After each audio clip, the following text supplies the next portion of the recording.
ఎంత అబద్ధాలు మాట్లాడడంలో ఎంత దిట్టనో దీన్ని చూస్తే అర్థమవుతుంది.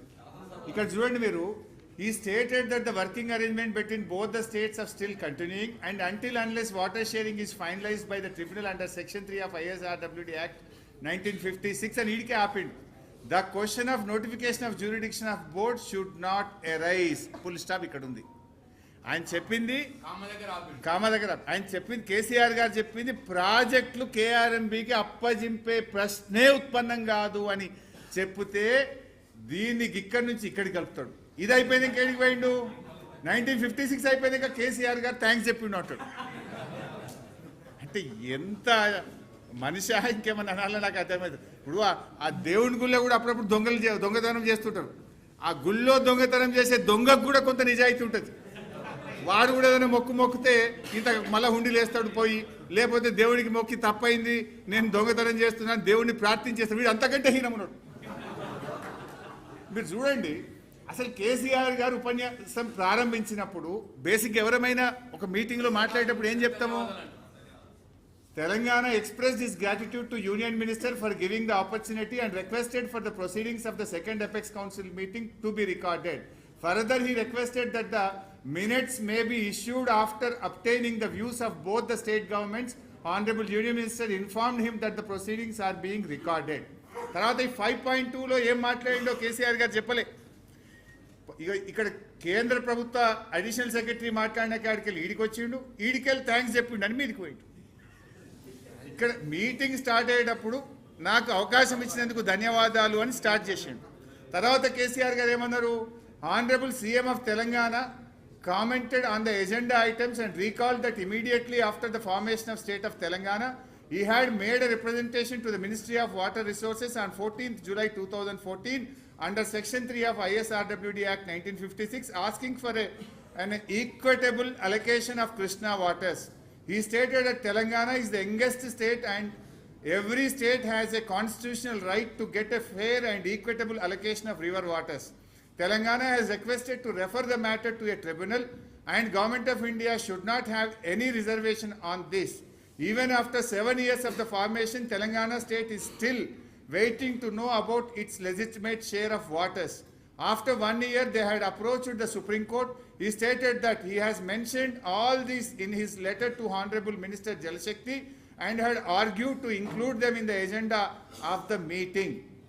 ఇంత స్పష్టంగా కేసీఆర్ గారు థ్యాంక్స్ చెప్పి రాష్ట్రం ఏర్పడ్డ 42 రోజుల్లోనే కృష్ణా నదీ జలాలు పునఃపంపిణీ చేయాలని నేను లేఖ రాసిన, ఒక రాష్ట్రంగా మాకు హక్కులున్నాయి, ఒక ట్రిబ్యునల్ కాన్స్టిట్యూట్ చేయాలి, మీరు చెయ్యకపోతే మేము సుప్రీంకోర్టుకు పోయాము అని అంత స్పష్టంగా కేసీఆర్ గారు కేంద్ర మంత్రిని నిలదీసిండు ఆ మీటింగ్లో.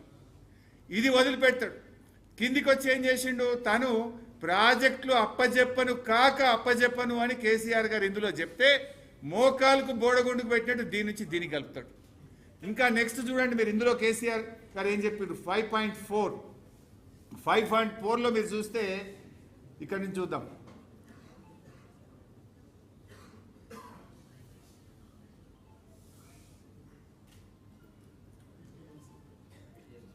గోదావరి తర్వాత కొంచెం పైన he stated that ఇక్కడ చూద్దాం. He stated that Pothredipadu project of AP does not have any water allocation by KWDT. 1. The project was operationalized to supply drinking water to Chennai. It was originally designed for 1500 cusecs in the then combined AP against the interest of Telangana. Later on it was extended to 11,500 cusecs, then to 40,000 cusecs, and now they are expanding to 84,000 cusecs and are planning to take 8 TMC per day. He further asserted that the water is being transferred by AP from Krishna Basin to out of Krishna Basin through the project with no water allocation to these projects by the tribunal and without appraisal of DPRs and also without obtaining the required statutory clearances for these projects. He also stated that if AP continues with this project, the Telangana would construct a 3 TMC barrens at Alampur and draw water. He stated that only tribunal under section 3 of ISRWD Act 1956 can be a solution. నిన్న రేవంత్ ఏదో మాట్లాడుతుండు, కేసీఆర్ గారు మాట్లాడలే, జగన్మోహన్ రెడ్డి గారు నిలదీయలే, చంద్రబాబును నిలదీసిండు, జగన్మోహన్ రెడ్డిని నిలదీసిండు. కేసీఆర్కు తెలంగాణ రాష్ట్రం ముఖ్యం. ఆయన ఎవరి ముఖం చూడలేదు. ఇలా ఇది కేంద్ర మంత్రి సమక్షంలో, జగన్మోహన్ రెడ్డి సమక్షంలో పోతిరెడ్డిపాడు అక్రమ ప్రాజెక్టు నాన్ బేసిన్కు మీరు నీళ్లు తీసుకుపోతున్నారు. బిడ్డ, మీరు పోతిరెడ్డిపాడు ఆపకపోతే జూరాల దగ్గర నేను పెద్ద బ్యారేజ్ కట్టి నీళ్ళని గుంజుతా, ఆలంపూర్ దగ్గర బ్యారేజ్ కట్టి నేను నీళ్ళని గుంజుతా అని on the face of Andhra Pradesh chief minister KCR గారు మీటింగ్లో హెచ్చరించింది. దీన్ని మాట్లాడాడు రేవంత్ రెడ్డి.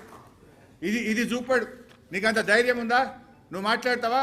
ఫస్ట్ ఎపెక్స్లో ఆనాడు చంద్రబాబు నాయుడు పాలమూరును వ్యతిరేకిస్తే కేసీఆర్ గారు పీపీటీ ఇచ్చిండు. అక్కడ ఇక చూడు, చంద్రబాబు నాయుడు పాలమూరును దత్తత తీసుకున్నాడు అనే పీపీటీ ఆయన వీడియో ఆయనకే చూపించిండు. బీజేపీ మేనిఫెస్టో చూపించిండు, కాంగ్రెస్ మేనిఫెస్టో చూపించిండు. ప్రధానమంత్రి మహబూబ్ నగర్కి వచ్చి పాలమూరు ప్రాజెక్టుకు అనుమతులు ఇస్తా అని ప్రధానమంత్రి మాట్లాడిన వీడియో చూపించి బీజేపీ ఒప్పుకున్నది, కాంగ్రెస్ ఒప్పుకున్నది, తెలుగుదేశం ఒప్పుకున్నది, ఎట్లాప్తారు పాలమూరు అని చంద్రబాబు నాయుడు ముఖం మీద బల్లగుద్ది ఫస్ట్ ఎపెక్స్ కౌన్సిల్లో మాట్లాడింది. సెకండ్ ఎపెక్స్ కౌన్సిల్ మీటింగ్లో బిడ్డను పోతిరెడ్డిపాడు ఆపకపోతే ఆలంపూర్ దగ్గర నేను బ్యారేజ్ కట్టి నీళ్లు గుంజుతాని మీటింగ్లో చెప్పడమే కాదు, కేసీఆర్ గారు క్యాబినెట్లో పెట్టిండు, ఆమోదించిండు, జీవో కూడా దీని మీద ఇచ్చి అంత గట్టిగా నిక్కచ్చిగా తెలంగాణకు నీళ్ల కోసం పోరాడిన నాయకుడు కేసీఆర్. ఎవడన్నా మెడ మీద తలకాయ ఉన్నోడు కేసీఆర్ గారు తెలంగాణకు నీళ్ళలో అన్యాయం చేస్తుంటే నమ్ముతాడే? కేసీఆర్ ప్రాణమే ఇచ్చి తెలంగాణ సాధించిన కేసీఆర్ గారు తెలంగాణకు నీళ్ళలో అన్యాయం చేస్తాడా? మెడ మీద తలకాయ ఉన్నోడు మాట్లాడే మాటనా? ఇగో రేవంత్ రెడ్డి రాజకీయాల కోసం రాష్ట్ర ప్రయోజనాల్ని కూడా ఫనంగా పెడతా ఉన్నాడు. అంటే ఇంత చిల్లరగా, ఎంత తప్పు. నిన్న అసెంబ్లీలో ఇంకో మాట మాట్లాడి స్టార్టింగే అబ్బాయి ఇంత బుద్ధి వచ్చిందా అని నేను అనుకున్నా. ఏమంటాడు, శాసనసభలో ఇక్కడ అబద్ధాలకు ఆస్కారం లేదు, శాసనసభలో మాటల గారడికి అవకాశం లేదు అని మాట్లాడితే ఇది చూసిన తర్వాత అనిపించింది నిజం అనే అక్షరానికి గిట్ట ప్రాణమే ఉంటే రేవంత్ రెడ్డి మాటలు చూసినాక అది ఆత్మహత్య చేసుకుంటుండే. అబ్బాయి అసలు ఇంత అబద్ధాలు మాట్లాడే రేవంత్ రెడ్డి నిజాలు మాట్లాడుతున్నా అని చెప్పి మాట్లాడితే ఆ నిజం ఉరిపెట్టుకుంటుండే కావచ్చు. ఈయన ఎన్ని అబద్ధాలు, అడిషనల్ సెక్రటరీ మాట్లాడిన దానికి కేసీఆర్ వాక్యాన్ని కలుపుతాడు. అంటే ఇంత గట్టిగా, అంటే ఈయన పద్ధతి చూస్తే ఎట్లుంటుందంటే ఇంకా ఆయన ఏమంటాడు, నిన్న ఇదంతా ఉత్తమ్ కుమార్ రెడ్డి గారు చాలా కష్టపడ్డాడు, రీసెర్చ్ చేసి కాగితాలన్నీ సమీకరించిండు, ఉత్తమ్ కుమార్ రెడ్డికి పిహెచ్డి ఇవ్వాలి, డాక్టరేట్ ఇవ్వాలన్నాడు. ఆయన అవన్నీ సమీకరిస్తున్నట్ట ఈయన సీక్వెన్స్లో పెట్టిండట. ఆ ఉత్తమ్ కుమార్ రెడ్డి వచ్చిన డాక్యుమెంట్లు నేను సీక్వెన్స్లో పెట్టి నేను అసెంబ్లీలో ప్రజెంట్ చేసిన అన్నాడు. ఏం సీక్వెన్స్ పెట్టినవురా అంటే మోకాలకి బూడగొండుకు పెట్టినావు నువ్వు. కేంద్ర అడిషనల్ సెక్రటరీ మాట్లాడిన దానికి కేసీఆర్ గారు మాట్లాడిన వాక్యములో సగం కలుపుతాడు ఈ పిచ్చి రేవంత్ రెడ్డి. నాకు మాటలు జారుతున్నట్టు కానీ ఆయన అసెంబ్లీలో జారినాక నేను ఈడ జారినా తప్పులేదు వాస్తవంగా చెప్పాలంటే. అంటే ఇప్పుడు చెప్పు రేవంత్ రెడ్డి, నేను అడుగుతున్నా, నాలుక కొయ్యాలి అన్నాడు. నేను అడుగుతున్నా రేవంత్ రెడ్డి, నువ్వు ఇంత అసెంబ్లీలో అబద్ధాలు మాట్లాడి యావత్ శాసనసభ వ్యవస్థను తప్పుదో పట్టించిన నీ నాలుక కొయ్యాలనా, ఎవరి నాలుక కొయ్యాలనో చెప్పు రేవంత్ రెడ్డి అని నేను అడుగుతా ఉన్నా.